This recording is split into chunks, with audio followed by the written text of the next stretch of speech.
MK DJ MK DJ MK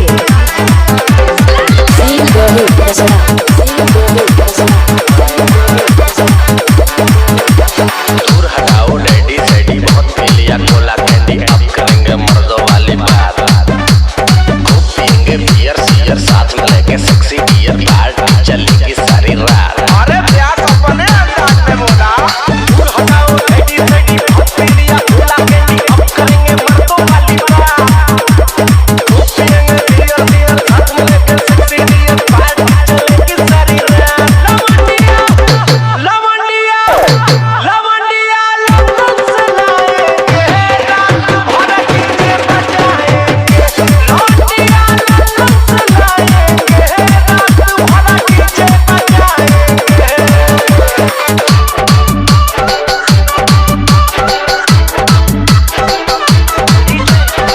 MK Mulana MK Mulana MK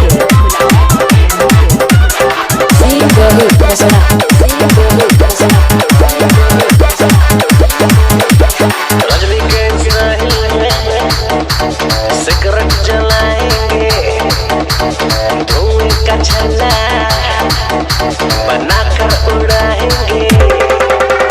Rajinikanth रहेंगे cigarette जलाएंगे धुएं का छल्ला बनाकर उड़ाएंगे।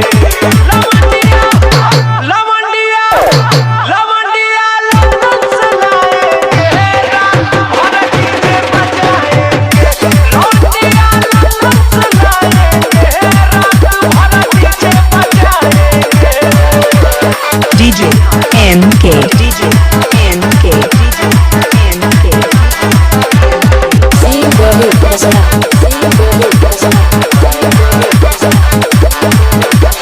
अंग्रेजी बेबी को देसी पिलाएंगे भोजपुरिया गानों पे ठुमका लगाएंगे।